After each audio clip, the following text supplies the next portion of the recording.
Hi guys, it's Bookseller Kayla. Thanks for coming back to an Unlikely Stories YouTube channel. We miss you so much still. This isn't a chat video, but I'm giving you some of my recommendations. If you don't know, I'm a bookseller. I've worked at the bookstore for 4 years. I'm a bookseller and barista, and I love to read middle grade, young adult, fantasy, all those good genres. So today I thought I would do some recommendations for great middle grade and early YA fantasy recs. I feel like a lot of people have readers at home that maybe will need a new book to keep them busy or a new series, especially if they love fantasy. So I decided to come on here some of my personal favorites, and these are pretty popular. Like, I don't think I'm going to say anything crazy, but I figured we could jump right into this and talk about some of my favorite middle grade fantasy books. So I'm going to talk about the one I read most recently because I actually really loved it. You guys definitely probably know this series if you have a reader that likes fantasy and they're in the middle grade. I'm an adult and I still read these books, so I enjoy them. But I just read The Land of Stories, the first book by Colfer, The Wishing Spell.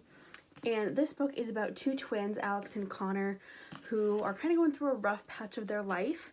And their grandmother comes to visit them and gives them a book of fairy tales from their childhood.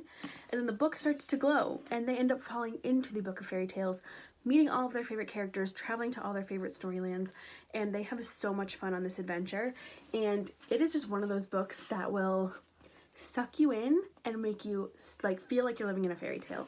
And just as someone who I think you probably saw from our chat video knows that I love fairy tales, I was in love with this book. And it's a bit of a longer series, so it'll keep your reader busy. I think it has 6 books right now. 6 books. So definitely will keep them busy for a little bit. I flew through this book and I read it in maybe a day. It's a pretty good read. Colfer's super funny, so I love this, highly recommend this. Next, we've had this author at the store for a while. No, we've had them a while ago, I should say. He signed my books, so this is The School for Good and Evil by Soman, Chainani. He signed my books for you, so there you are. And this is about these two girls, Sophie and Agatha, who have heard of the legend of this place called the School for Good and the School for Evil, the School for Good and Evil. And basically every couple of years somebody comes to their village and takes 2 people away from town, 2 kids away. And they end up at either the School for Good, which is where all the heroes and the princesses and the princes of the stories go to school to learn how to battle villains and fairy tales. And then there's the School of Evil, where the villains go and learn how to destroy everyone's lives. So basically, Sophie and Agatha really want to go to the school. Well, Agatha doesn't want to go, but Sophie does. And they think they know what schools are going to end up at, but they actually end up at opposite schools, which is really interesting. And it kind of, like, as you go through the story, you wonder, like, are they really at the wrong school? Like, who is good and who is evil? And like, it's a very interesting dynamic, but it's super funny, it's super sweet. It's another one of those worlds that you just kind of want to disappear off to. Like, I think that this is up there in that I would rather, like, I would almost rather go to the School for Good and Evil than go to Hogwarts, but I'm not sure totally. But super good. Another long series. They have 5 books right now. I think another one on the way, plus also a handbook spin-off, which is super fun. And since we brought up Hogwarts, I almost said Target, you know what I'm thinking of. This is a classic. Obviously, if your kid really likes fantasy, they will obviously need to read the classic Harry Potter. This is my British edition from when I went to England, but Harry Potter and the Philosopher's Stone, or the Sorcerer's Stone.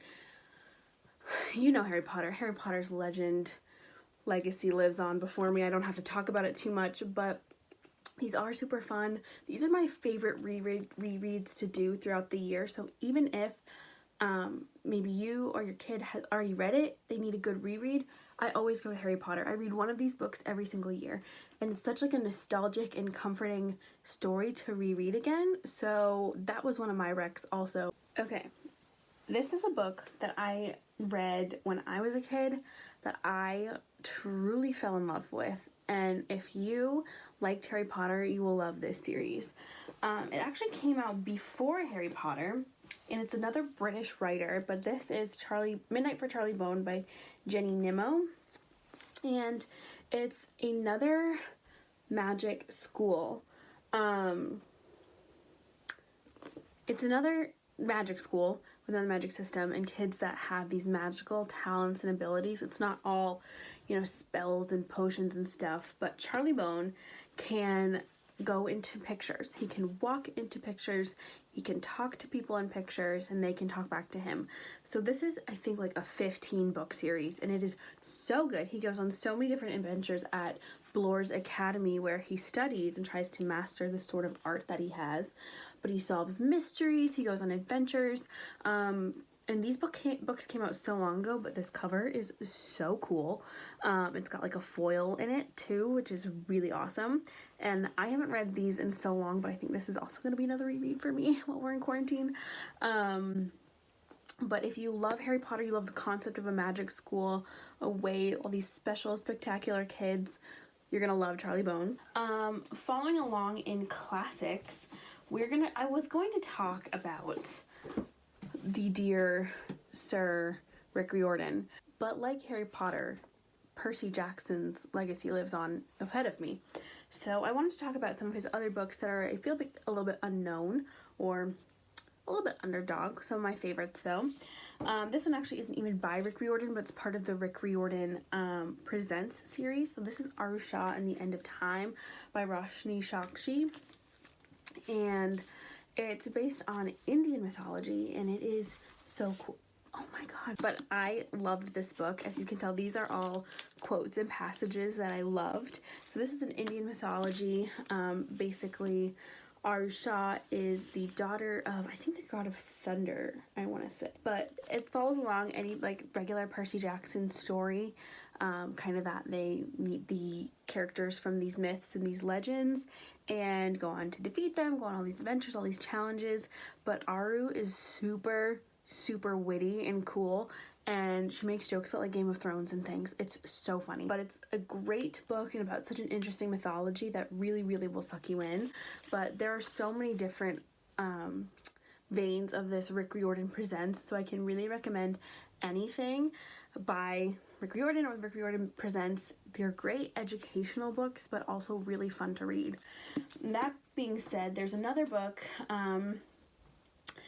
It's by Rick Riordan, but it's also illustrated, and that's Percy Jackson's Greek Gods. So if you were to take Percy Jackson and have him write traditional legends, myths, and stories from Greek mythology, and not just live them in an adventure, but the story of Hades and Persephone would be in here, written the way Percy Jackson Rick Riordan would write them. So with his funniness, with his voice, so they're really lively and super understandable ways to teach these Greek myths.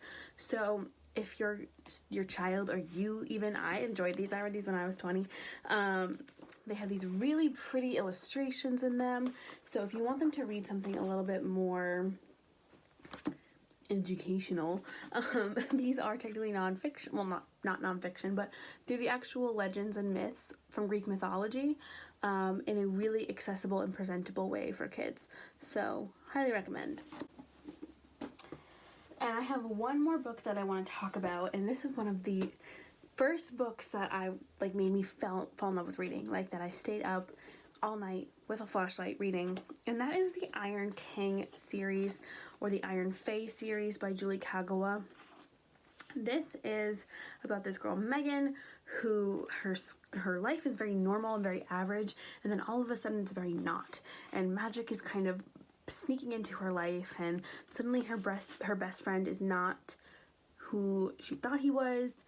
And it's actually really cool what Julie Kagawa does, because it combines A Midsummer Night's Dream with a magic fantasy land and some science all thrown in there to a great fantasy series. So I flew through these. These are a little bit more challenging conceptually, I'd say. I'd say maybe 13 and up for these, maybe even 12 if it's a really strong reader. but I read them when I was about 12, so that would make sense to me. But another great fantasy series that will take you to a whole other world, and reading it as someone who's older as well, like rereading it and getting all of the Midsummer Night's Dream references was like the coolest thing. So I love this series. Definitely another great one that will keep you or your kid busy for a very long time. So yeah, those are the fantasy recommendations I have right now. For middle grade, early young adult readers, adults who like to read middle grade, and young adult readers, read whatever you want. So yeah, I hope you guys found this video helpful. Any books that you can order through our website will be linked down below for you. Make sure you subscribe to this channel for more recommendations and fun book things coming. And yeah, make sure you subscribe, sign up for our newsletter to get emails about all our events coming out, because we're going to have a lot of virtual events starting up soon. And hopefully the store will be back open and up and running better than ever soon, and we really can't wait to see you guys. So stay safe and healthy, and we'll see you soon. Bye!